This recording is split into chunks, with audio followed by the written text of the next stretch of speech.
Okay, this is The Grass is Greener on WXRW 104.1 FM in Milwaukee.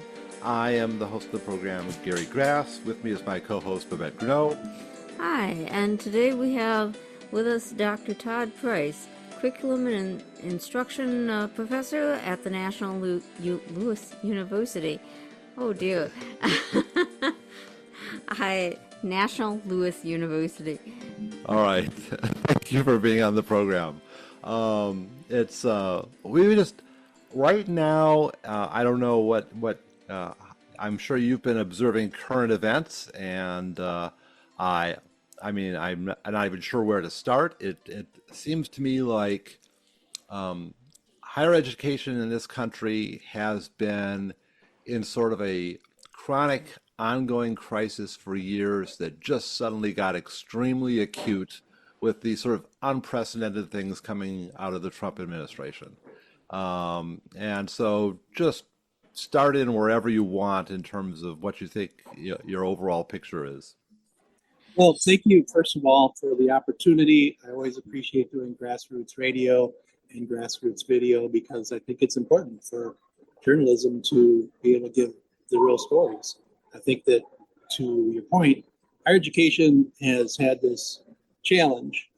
Some of us, I suppose, want to call it a value proposition, which is that for at least several decades, there's been a challenge to the mission and the why of why people like myself have committed our life to being in higher education, and why students like my son, who's at the University of Wisconsin-Madison, still see value in getting a further education. And the why is to become a better person, educated person, knowledgeable, productive, maybe even participating in citizenship and reaching mobility. And all of these things are the historic mission for public education, private education, and the higher education sphere.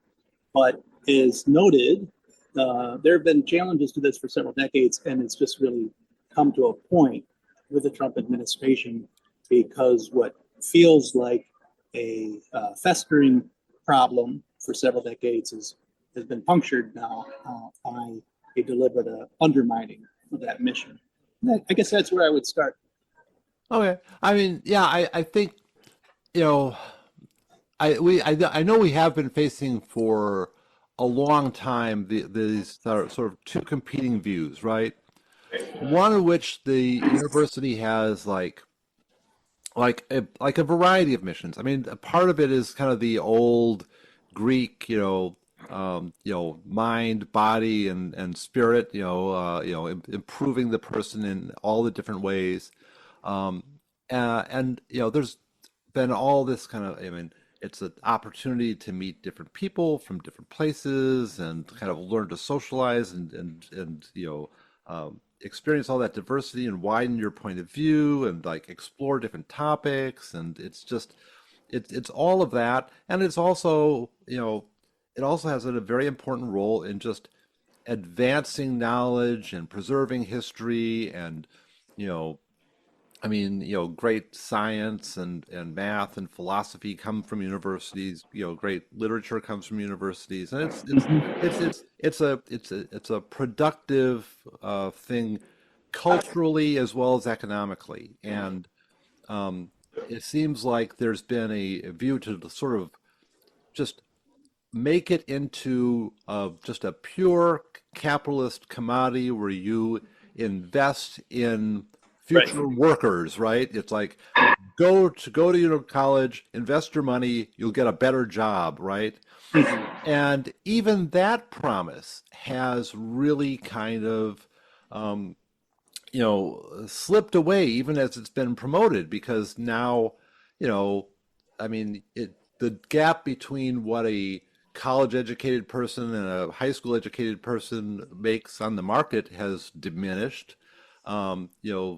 People who are hiring are no longer that much interested in a lot of times. Well, sometimes they want a very specific, background, but often it's just a signal that says, I've been to college, right? And it doesn't really indicate much more than that. It's just like, I don't care what your degree is. I want someone who's been through college, waited that extra 4 years before I'll hire them, right? And the prices have been skyrocketing, and it's just been it's sort of this way beyond inflation. So it's just been becoming more and more and more expensive. You have this huge student debt trap, and you've had all these like battles now over, can we relieve student debt, or can we just, because you can't discharge it in bankruptcy, and tons of people are just saddled with tons of this debt that got us nowhere, right?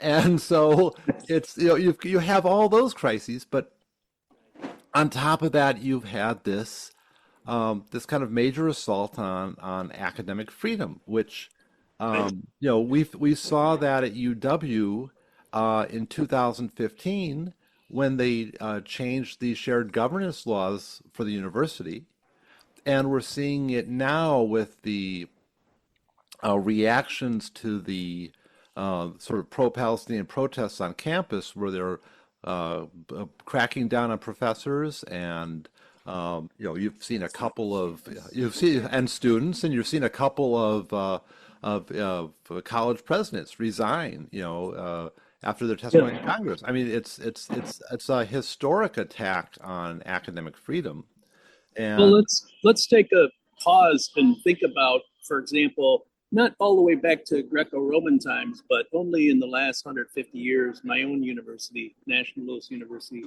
it came together as a National College of Education, essentially, and a person that lives very prominently still in the spirit of our university. Her name is Elizabeth Harrison. And Elizabeth Harrison was a visionary. She saw the value in providing education for mothers and for early childhood education. In fact, an hour ago, I came from a major national conference on early childhood education that proudly my university has sponsored through an organization called McCormick Center. Paula Jordy Bloom was one of our emeriti who started that, and it's been very successful. So that's kind of a different way of looking at the university in one sense, because there are many different types of universities. There's flagship research ones, and then there are organizations like mine that aspire to be research one, but does a fair amount of research and teacher education, but also has very prominent role with Elizabeth Harrison and contemporaries like John Dewey and Jane Addams in advocating for education in spaces that might seem unlikely for a university, which is motherhood and in terms of early childhood education, among other things.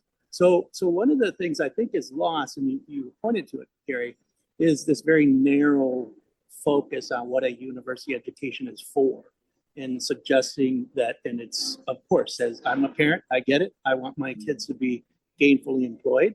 But that's not just exactly what the university's promise is.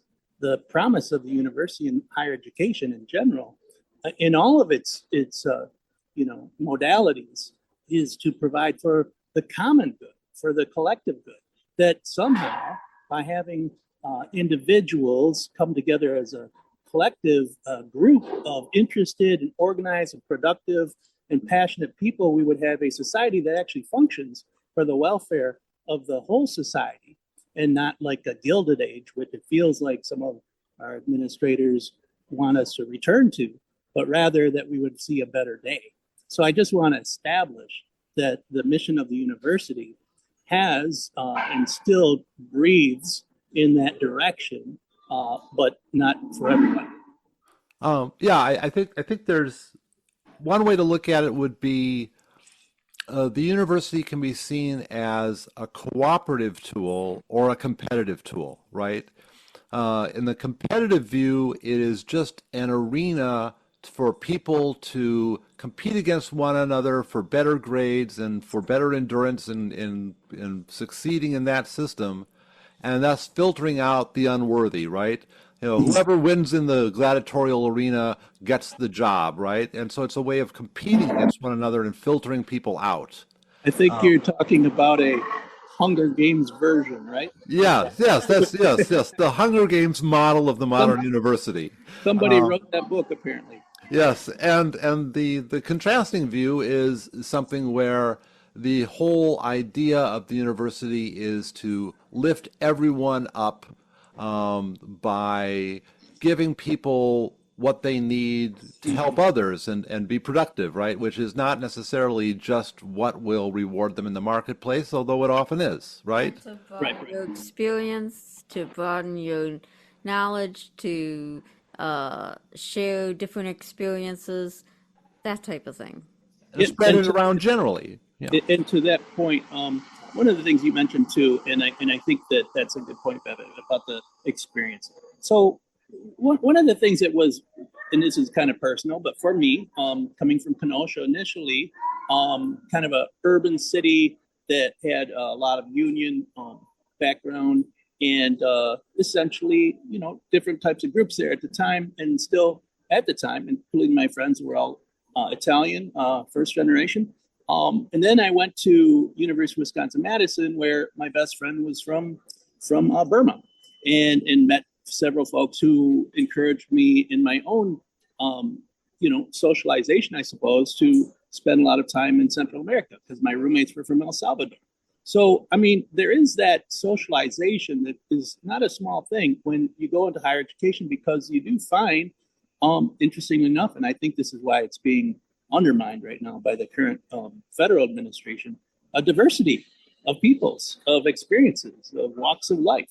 And actually, one of the correlative experiences that you can have in terms of finding yourself in gainfully employed is networking. There's nothing wrong with networking. Networking actually has a very powerful influence so that you're around other people that are hungry for knowledge, that are applying their skills to maybe invent things or produce things or do things in a different way that we hadn't imagined. That's really the brain trust of a university setting that is, after all, historically has had some at least aspirations set up to cultivate the mind and the intellect and the skills, knowledge, and dispositions that will translate to somebody being gainfully employed, so that you're not just doing a job, but that you are in a space where you are growing in a career.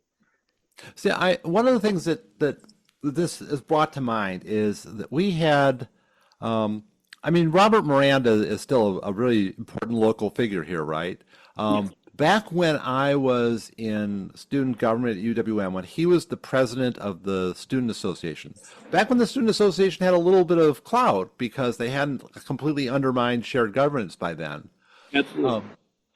One of the things that he started, getting people riled up about, and he discovered this and started spreading it around, was how everything had changed after the passage of the Bayh-Dole Act, right? And you know what I'm talking about. This was when they allowed universities for the first time to own patents, and it really shifted the model from, oh, let's all collectively research something and share our data so that we can advance science and advance knowledge, to now it was like, oh, we got there a little faster. We're going to claim a patent on this. This is all proprietary knowledge. We do not share because that will keep us from getting a patent, right? Right. They gave you an economic incentive to keep it all to yourself and to actually restrain knowledge and treat it as intellectual property that is proprietary, rather than what the basic mission had been, which was to spread knowledge, right? Sure, It was sure. completely contrary to the mission that they had. I'm looking now at one of the things that I think is just fascinating is, like, we spend all this money to develop these large language model AI systems like ChatGPT, and then along comes DeepSeek from China, and they just say, oh, we're making it open source. Here, look at what we have, right? It's like we're not treating it as proprietary. We're just sharing it with everybody. Right. And it's like, that's still a possibility, just to share knowledge. It absolutely is. And Robert's a friend of mine, and we've participated in writing a few pieces. When he was on the student government, he was a very strong firebrand in pointing out some things that maybe other student governments only later became accustomed with. Although I would dare say that if you go back several decades, our student governments were quite political and aware of the steady encroachment, right? Steady encroachment on the public good. But I wanted to share something because I was also on student government at University of Wisconsin-Madison for a brief term. And one of the things you represent is the power of students to speak truth. And essentially, there have been fairly active student governments in recent years that have looked at segregated fees and ways in which they can leverage funding to support student voice. And student voice comes in a number of different forms, but I do think that it's very important to support that. Now, I also wanted to speak to the Bayh-Dole, and essentially, one of the things about the university that I believe that faculty are kind of complicit in is the rise of edupreneurialism, which is that there's a particular class of folks that see the university as something that they're using to advance their own careers. Now, granted, it certainly helps to have different degrees, different opportunities, but there's also an obligation to give back to the university. I've always felt that way. And that's why the books that I've written, the number of books that I've put forward, I always give attribution to my university and say, well, look, they've supported me with a salary, some sort of supports for research. And I think there's something lost here that we need to retain or reclaim, if you will, is that the university needs to be seen as a means, but also a partner. And we need to reclaim that just what you said, that we should be doing knowledge production for the common good, not for the private gain. Yeah, I mean, one of the things that came up at that same time was, you'd have these, like Dow Chemical sponsored chairs, or Monsanto this or whatever, and you'd have all this research that was particularly directed to advancing the interests of a certain corporation, and it's like you'd have these super high paid professors that were just like, it was just like they were doing their R&D for the company, but they were now doing it from a college seat where they could get some like free public money to assist with it.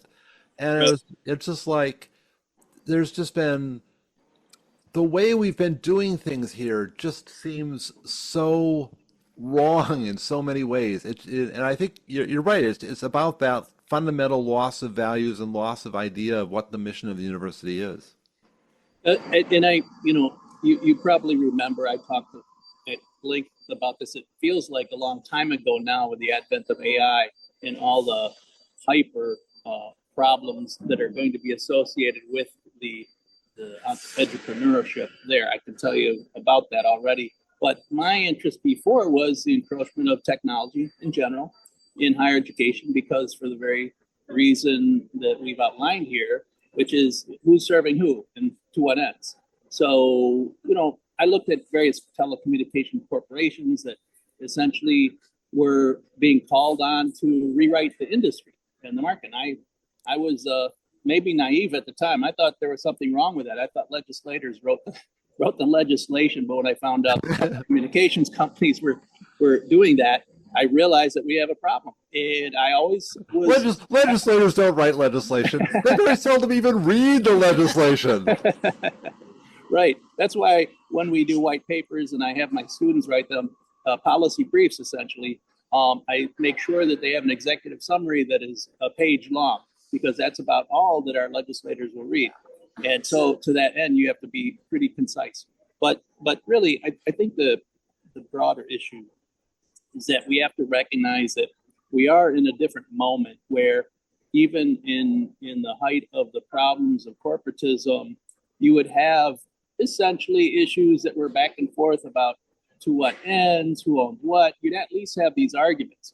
Now we have this brazen thievery at the highest levels where everyone is being pitted against each other, and we know who wins in those moments. The billionaire class is going to scoop up the common good and parcel it and sell off the parts, and that's the greatest damage. It's very reflective, by the way, of one of my friends who has passed many years ago, David Noble, and he once warned in his book about the diploma mills and all the problems of a faculty that would be largely complicit with things like online education. Nothing wrong per se with online education. It certainly helps me when I have my students in Florida. They're able to be in front of me on the Zoom. But the issue with online education that he warned would be that if we don't keep the mission of the university center, we're going to be losing sense of what that mission is, and we might wind up someday with not much of the university buildings left, but just a bunch of fiber optic cable wires sticking out. So it's just really important to keep in mind, we have to have that why. And to me, that's always about the common good, expanding knowledge for the benefit of all. It seems so ironic when you talk about the physical university disappearing in favor of the online university, because, the universities around here, they're just on these massive building sprees. It's like, and they're building building after building, and they're mostly filling them with administration, though, right? They're kicking out they're getting rid of classrooms and labs and professors, and they're just like building more space for more administrators. Although at UWM, there is one building that you don't know what's in it. It was built mainly for some corporate interest, and it's like, but you can't actually get in the building unless you are one of the people doing the research. Or again, fiction is kind of, or reality is outpacing fiction to some degree, but there's a program called Severance that kind of shows this corporate dystopia. Once in a while, I think about that. Although one of the things, again, and I'm a faculty member, so I can criticize my colleagues. I have several great colleagues, but I also question my colleagues giving up their offices, essentially to work from home. Those are offers that are oftentimes made by administrators, and there's some faculty that you wouldn't know they had an office because they're never there. I'm routinely at my office, and I always insisted that, we are doing lots online, but I'm not going to give up my office, because my office is my thinking space and I still use it. And of course I can work elsewhere too. But I think that faculty are somewhat complicit. They've forgotten that university does have sometimes 4 walls, a building, space where you congregate, where you talk with people. I try to get to know all my staffers because I can't do my job without the staffers. And they're always pleased that sometimes I might be one of 3 faculty in the building, but yes, they appreciate that. It's a good place for students to be able to come talk to the professor and, just work some things out, or, discuss it more.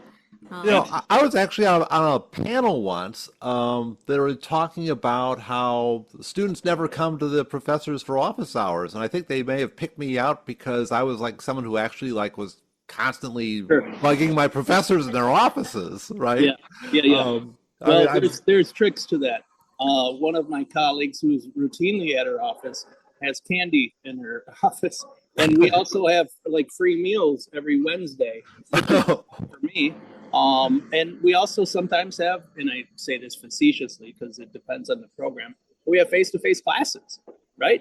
And so at the Research One institutions, they do have face-to-face classes. I'm worried about the smaller institutions. The appeal is always there to move entirely online because administrators have, about for the last 30 years or so, seen it as a cash cow. And they see it as, lowering costs, overhead, things of this sort. But, and there are really, fabulous things you can do in a hybrid situation, like flipped classrooms. I totally agree with. I think it's great for students to do their work and come to class prepared. But you can't take it too far. I drag my feet, frankly, when it comes to online, and I drag my feet even more when it comes to AI, which is the commercial name. It's actually mechanical learning. One of the folks who was very involved in creating AI said, platforms, if you will, there are many people that are involved, but said why we called it AI, that's because the corporations knew they had something to sell. It's mechanical learning. It's algorithms, right? So we got to realize how we are all complicit oftentimes in the framing of these issues, right? If we think of the university as preparing workers, right? Well, okay, but there's also cultural work to be done, and there's social work to be done, and maybe even pastoral or ministerial, now that we're in the Pope era again here, be done, that universities foster and sponsor. When you said pastoral, I first didn't think of of religious pastoral. I initially thought of agricultural, and I think that's because I've been telling Babette that one of the first times I remember seeing you was on the UW-Madison campus. Yep. I think it was during a Board of Regents meeting, Yes. and you were going around with a video camera, which I thought was very smart and ahead of its time, because that's where everything did go. Yep. And one of the details that really stuck out about that meeting was John Peck in a full body cow costume, representing like Wisconsin farmers. Yeah, and so it's that just been lingering in my head. It's like Well, I appreciate you evoking that memory because I do think it's still worthy of thinking about the frame, right, and the spectacle. I just did a paper on this and happy to talk more about it, but in a conference. And essentially, we're wrestling a spectacle right now. That's the big challenge for higher education is that, for the most part, folks in higher education, I mean, like the faculty and administration, they kind of get into a mindset of trying to reason and rationalize and explain, which is what we're trying to do right now. But there's some value, to be sure, about messaging. And messaging is really done, especially now. Maybe it's not worse, but it's certainly heightened because of the social media. You have to get the message across. And you get the message across by using iconography, by using some types of visual or auditory evocative images that stick with folks. So if they see, let's take an example of a Secretary of Education who shall not be named being body slammed in a wrestling match. That seems a little bit unusual, but that's what we have. Yeah, that's the visuals I've been seeing lately are like students with keffiyehs pulled over their heads, being frog marched in zip ties out of a library. Very, very true. And right now it seems like there is something right now that is very unprecedented and very acute that it needs to be addressed because you've got basically the nuclear option being employed by the federal government where they say we're withdrawing all federal funding from your university. Right. And I remember, I've done actually some legal action that where FERPA was a big issue, right? The Family Education Rights, whatever act, right? Privacy Act, right? Yes. It's the law that basically says, that there's certain directory information that you can release about students, and even that they can have blocked if they want. And beyond that, there's only limited circumstances where you can release information about students. It's to protect their privacy if you're in higher education, right? And it's actually for all education. I just apply it in the higher education context because that's where I work, right? Yes. There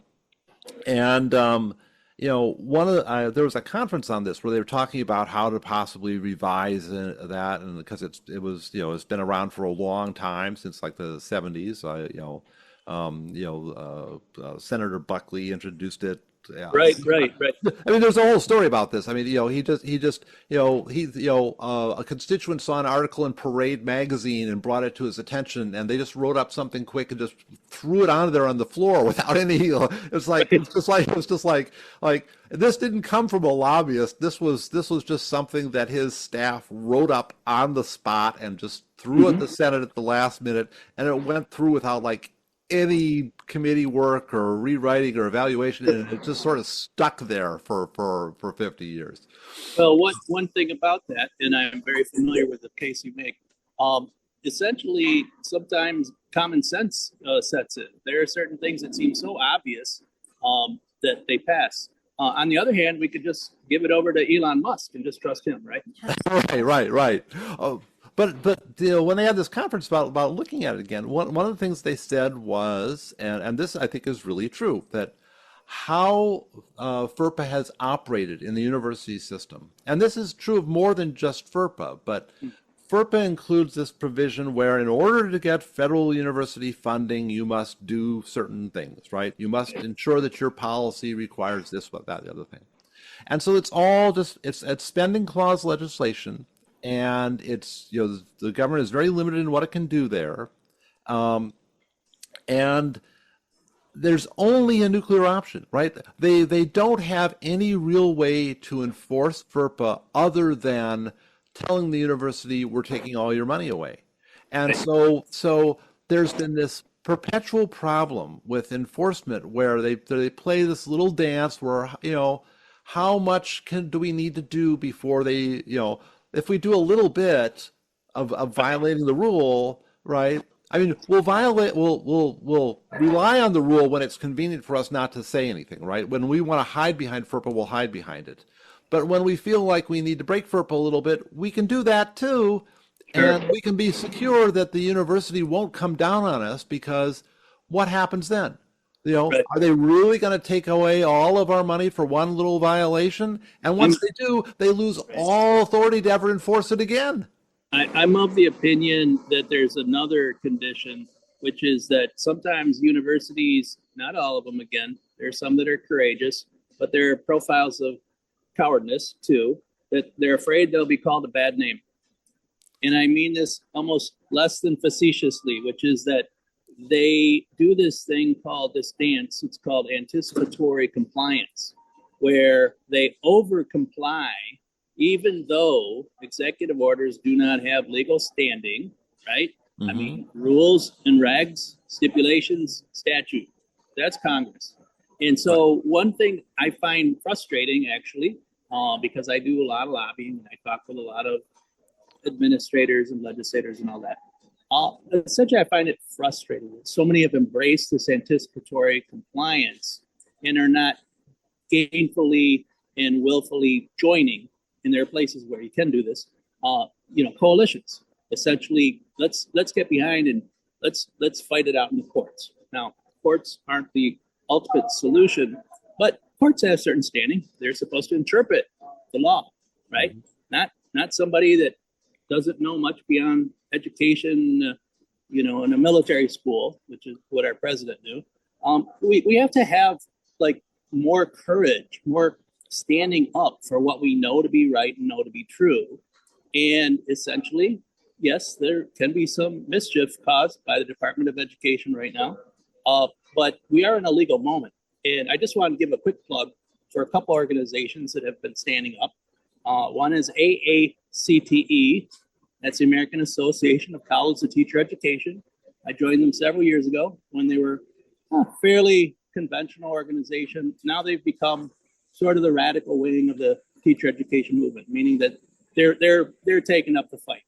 And it's encouraging to see them move in that direction. The other one, of course, is AAUP, the American Association of University Professors.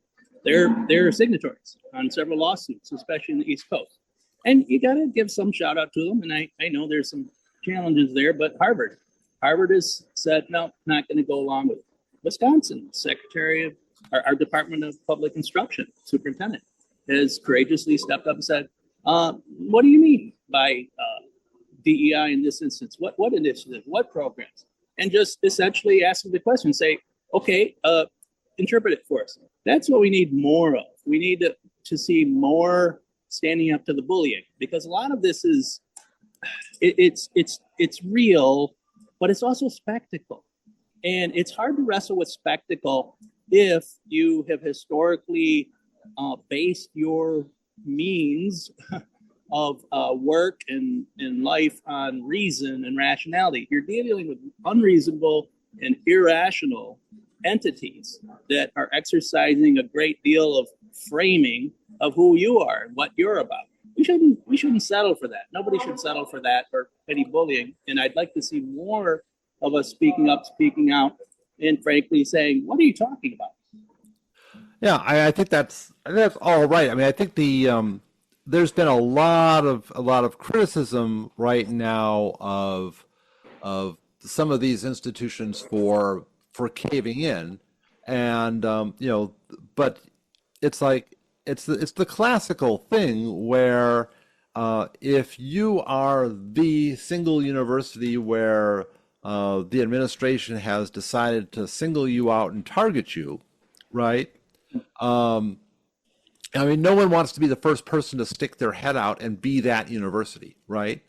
And it's you have much more security in numbers, and if you were in a coalition setting where everyone sort of stuck together and you know said, well, if you do something against this university, then we'll all support that university, right? Instead, you have what really seems overall to be an environment that has a lot of this anticipatory compliance and a lot of this backing down, and even after the money gets taken away, right? Yeah, they may file a lawsuit, but while they're waiting for the lawsuit to do something, they're also saying, what can we do to appease you? What can we do to, let us just do a bunch of things that you've told us to do, Right. And just hope that maybe you'll give us our money back, right? Kind of like the kid who lost his lunch money to the bully. Well, I'll only pick on you on Fridays. Yeah. Just make sure you save up 5 days of money when you show up. Yeah. You're short this week. I might need to take a couple of teeth. It's a very interesting environment. I mean, there are folks that are searching for what's the silver lining here, because you can't dwell in the in the world's going to collapse. I mean, many of us are raising kids. We're still doing the things we love, and yet there are many people that are living in fear. So the folks that have certain privileges need to be the ones to speak up for the folks that are really seeing, threats for deportation, God forbid, how damaging that could be to a family, right? And things of this sort. But I think in terms of education, what one silver lining is there are a whole lot of people that are all of a sudden going back to the streets. And I think that's a good thing. It's very important that we wake up to what is needed, which is there's multi fronts. And this takes me actually back to days of student activism at UW-Madison. But we need more think tanks, research, and institutes in the common good rather than serving one of the partisan parties, usually right-wing leaning. We need folks that do research and can kind of essentially get that research and message it in ways that the public can understand it clearly. Like, for example, federal workers spend money, which improves the economy. So if you fire a lot of federal workers, you're taking money out of the economy, for example. Child care workers take care of a lot of folks' children so that those folks can work. Otherwise, they have to leave their jobs, again, affecting the economy greatly and costing us much, much more in the long run. I mean, just basic math would be good. Well, essentially, the three-pronged strategy that I learned at the UW-Madison was all the great students and activists. And by the way, the real activists were never the faculty. They were always the students. There were occasionally faculty that would support, but the folks that did the work have always been the students. And that's why I placed my faith in the students speaking truth to power across the country in many instances. But anyways, the three-pronged strategies are essentially, we need think tanks, we need institutes, we need our own research. We can do this, and we're doing it right now. We're trying to educate and try to break things down that may seem overly complex at times, or for folks that are not understanding what's going on. The other part, though, is you do need direct activism. And I was always impressed and always, I suppose, advocating for going to the places where power was residing, where the decisions are actually being made. There's no shorthand substitute for that. The other part of it is that you need folks that run for office. And essentially, and I know it's loud here, my apologies, but this is the closest place I could get to off the road for the conference. You need people to run for office. I've done that on a few occasions. I suppose the first time I was elected was ASM, and that was a very small number of folks that came out. And Associated Students of Madison, that was the student government. Thank you. The other time was when I ran for superintendent, which was a long shot for the state of Wisconsin. when I was well supported by the Green Party and at least got third place in my city. And something like 27,000 votes, which wasn't too bad for a smallish campaign. But then I ran for school board, and after one try, got elected, and then got elected again. And one of the things that I'm always impressed by is how much access you get when you're an elected official. And really, I mean, there are many people that are perhaps have entertained it and have maybe run away from it because you have to deal with sometimes, I would argue, and this sounds very, very elitist, but sometimes mediocrity is the biggest challenge, actually, where you want to do a good job, you got to do your homework. There are many people that could do this job, but frankly are maybe looking at all of the school board culture battles and sometimes people behaving childishly. I mean, that's the challenge. But you do need legislated, officials that do legislation or make policy, even modestly so. You need think tanks, and you need direct action. Those three win all the time. I think there's two other prongs. I think Please. You have to have a legal aspect to it. You have to have people Very who good. are willing to fight it out in courts. And you also need the media. You really do need to get your message out, to be the one deciding the message, to really try to get, so that, take the students, for example, who were doing the encampments. Right. They did a lot of reaching out to the media to try to say, no, we're not threatening anybody. We're we've got a lot of Jewish students, we've got Palestinian students, we've got just, everyday students, and we've got a lot of people from the community who are supporting us. And so it seemed much more like a very welcoming, Absolutely. place that they were gathering people. And so that makes a type of thing helped. five-legged stool. I agree. Yeah, let me say you talked earlier about how so much of this is about spectacle, and Yeah. it made me think. One of the deepest thinkers that I encountered in my university experience was a professor in the film department, and he showed his class Guy Debord's Society of the Spectacle. And it made an impression on me, right? Because it was something that was weird, and it attacked a lot of that kind of the conventional, here's a way that people, try to address these things, and here's why it fails, right? And it's like, it was a great thing, not necessarily to make one a situationist, but to at least open up one's kind of, thought channels and start thinking about these things. Right. And I think we do have a problem. We have some really good activists in Milwaukee, right? We have, the DSA actually has these organizing trainings in which, a lot of it is based on Midwest Academy, grassroots organizing meetings materials. So a lot of it is like very, very smart. They're telling you how to make a strategic plan to get what you want and to be very intentional and organized about how you go about doing that. But there's a lot of people that are just sort of not thinking very intentionally. They're just thinking about, oh, we should have a protest, or and it's like, and one of the things that, I think is really important is, and this I think is so much of what the university is about, is not necessarily learning the answer, but like, you can get so many of the answers yourself if you just think to ask the questions, right? You need to invest in actually thinking things through. Absolutely. And I want to give credit, Babbitt. I think, especially in these times, it is important to have legal support at any of the protests, at anywhere, because you need folks that are there to protect the protesters, right?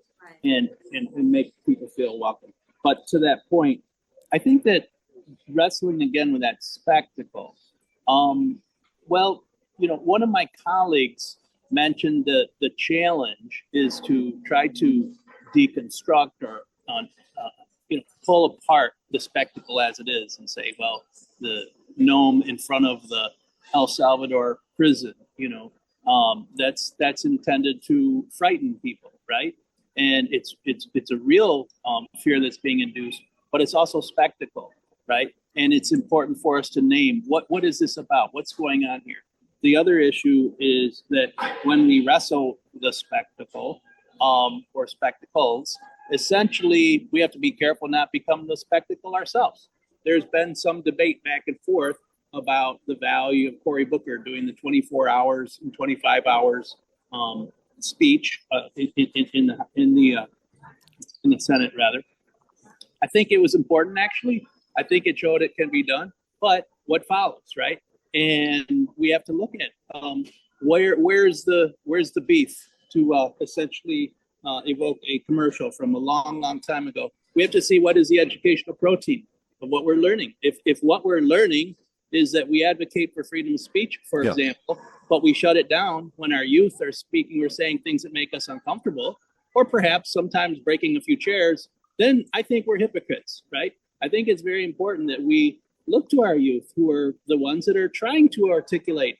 I mean, after all, and now I'm going to get controversial, there is a ethnic cleansing going on. I mean, this is however you fall down on either side or different sides, and there are many sides to the conflicts in Gaza and elsewhere. They're innocent people that are being caught up in this maelstrom. And I credit the courage of the students that speak up and do the very same things we would be doing in the campus when we were a graduate and undergraduate, which is calling out hypocrisies and lies. And I don't have much tolerance for folks that don't live up the mission of academia, which is shared governance, which is freedom of speech and freedom to read what you will.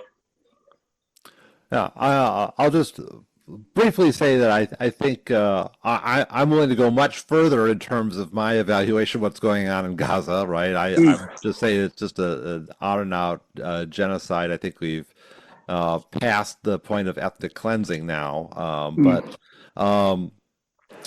I mean, I think there's there's a whole lot to unwrap here, and it's just I think first of all, on the legal aspect, right? There is actually a litigation tracker out there that has starts an extra line on its spreadsheet for every time there's another lawsuit filed against the Trump administration for doing something it had no legal authority to do, right? And there are hundreds of those on there now, right? This is an administration that has proceeded by just sort of willful lawlessness, right? We'll just break the law and see if they let it slide or not, right? I mean, that's sort of the thinking is, well, is it legal? Do we have a legal argument that maybe it could possibly be legal? Well, let's just do it, and maybe we'll just get away with it, right? Maybe the courts will say it's okay. Maybe the people that we're doing it to won't be able to find a lawyer who wants to challenge us, right? And they're going after the law firms too, and they're going after the judges. So it's like they are manipulating things in such a way that the law can only restrain them so far, right? And I think until they get into the courtroom. Here's the saving grace is that there will be some folks under the current administration that are going to suffer for serving their leader and breaking the law. The problem that happens routinely around this current president essentially is that everything he touches gets soiled at some point, and people do get in trouble when they go too far. It is the case that this is a very unique situation where you have essentially a criminal running the country, but it's said by legal statute, by the way, by being in court and being found guilty on several charges, of course. But essentially, one of the things that's ironic about this lawlessness and this courageous, courageous, right, spectacle of going against the liberal judges, et cetera, is that this very same person is pretty quiet when they were in the courtroom, because there's a certain type of brain cell that's left, which is that you don't break chairs when you're in the courtroom and there is a judge that has more power than you. So we'll see. We'll see how far this goes. Right. I mean, you could lay down money right now and make a bet, and I don't bet. But to say like, yeah, unless the courts stand up and enforce, well, they're just going to brazenly run roughshod over the Constitution. Well, it looks but there have been a few moments. There have been a few moments where it's like, no, you're not really supposed to deport citizens, and that was interesting to see. Now, who's going to enforce it? Yeah. Going Yeah. back. I'm not going to defend it, but I'm just going to say, let's see. When it's against a citizen, it isn't deportation. It's just extraordinary rendition, because you can't deport someone who's a citizen. That's not a thing, right? Right. But one of the things that we talked about protecting student rights and fighting for. I mean, the law that protects student shared governance in Wisconsin is 36095. And everyone 36.09 parentheses 5 close parentheses, right? You can look it up in the statute book. And it's changed. It changed in 2015 a little bit, and it got a little weaker, but it got a lot weaker actually.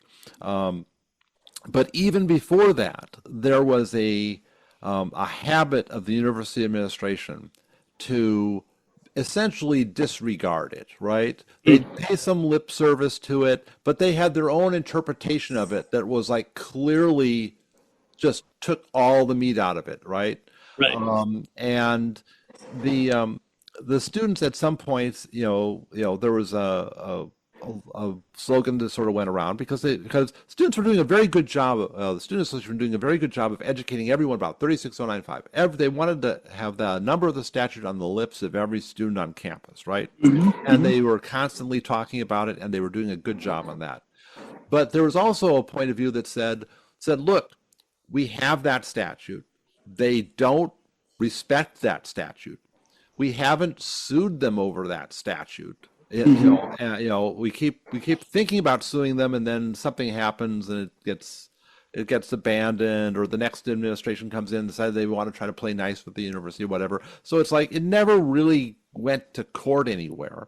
I mean, I tried, and that part got thrown out. We still want a big settlement for the students, but not on those grounds. And one of the things that came up that I think was really important was, you have the law in the books, but without it shouldn't be about student rights. It should be about student power, right? You should be there presenting your power, being visible, being focused, uniting the students and say, well, we're going to exercise every lever of power that we have. We're not just going to rely on the law to protect us. So the law is one part of it, but it can't solve everything. And if you're not there to fight for your rights, then the rights mean nothing. You need to have the power behind you to protect your rights, right? Absolutely. And I think that it's very important, again, that direct action. The students are the moral compass, really. I see a very different generation, actually. If you look at the generation from when we went to school, if you will, they're coming in, I think, already more open-minded in most ways in terms of issues like diversity and inclusion and equity. And we still talk about that at my program, and we're not backing off from any of this. The issue is this: we have to assert what those rights are. And that does require civics. It requires a certain understanding of what your rights are as a citizen, what your rights are as a non-citizen. There are different ways in which that can be done. That's what education is ultimately for. And although I've never failed to be disappointed by a lot of administrators that have taken a generously, I'll say, a less than courageous path, there are those administrators that do stand out from time to time and really are trying to navigate, how do we serve our students? How do we keep the lights on? What are we going to do if they do threaten these federal grants or student loans, for example? I think there's a lot of consternation, a lot of gnashing of teeth behind the scenes. I just wish some of it would come out more so, and administrators would line up and say, hey, we're going to stand up because these cuts, these threats, and this attempt to undermine our mission is not serving our students well. And we'll see. Again, I mean, there's lots of profiles of less than courageous behavior, but there are some lights out there, and we just need to get behind them or get in front of them. Yeah, I mean, you know, there are some. I mean, in Maine, right? The Trump was going to has basically said we're defunding the entire University of Maine over like one trans student, right? And it's like, and the governor is saying, we don't care. We'll just fight you in court. You know, we'll do your worst. We're not going to back down. Well, I mean, and there's always lots of legal tools to use, as long as the people show up to back that up.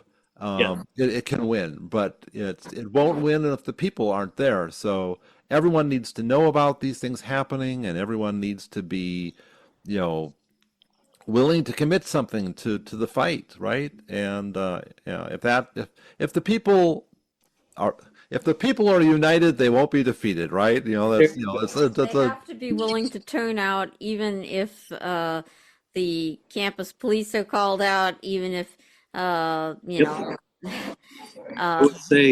police are called out. Sure, you have to be willing to put it on the line. I would say, coming off of this early childhood conference, when the early childhood education child care workers get out in the streets, that's the protest I want to be involved with. Si se puede, and just like fighting Bob La Follette said before, and Ed Garvey after him, who was one of my mentors. Essentially, is this a private fight, or can anybody else join in? And on that note, I have to hit the road. All right. Well, you've given us just about the right amount of time, so thank you very, very much. It's very, very good talking with you. I enjoyed it too. You all take care. Okay, well, that was Dr. Todd Price, and we have a couple minutes left here, or at least some time. So let me just mention a couple of things that are coming up on the show. We may have Isan Atta back. He was here before to discuss a mural on one of his properties that had been vandalized regarding the struggle in Gaza. And he's got a new one, and all he will tell us about it right now is that it shows the understanding, unity and understanding of people who share the same struggle. So we're eager to see exactly what that's going to be. I know he's done Black Lives Matter murals before in the past, so that sounds very hopeful. It sounds very hopeful to me. Okay, and we also have probably our Latin America correspondent, Ricardo Vaz, will be back here pretty soon. And we have one very high-profile guest who we are bringing back hopefully soon. And we're talking with his people now. But he would be with us to talk a little bit about China. And so that's what's coming up. And thank you for being here to listen to the program. We are here every week, and you can go to riverwestradio.com/shows and look up our show, and you can get to all our previous shows there. And we also put them up on SoundCloud, and sometimes we even put them up on YouTube. So you can check out, look for Grass is Greener on YouTube too. All right, that's it. Thanks. Bye-bye.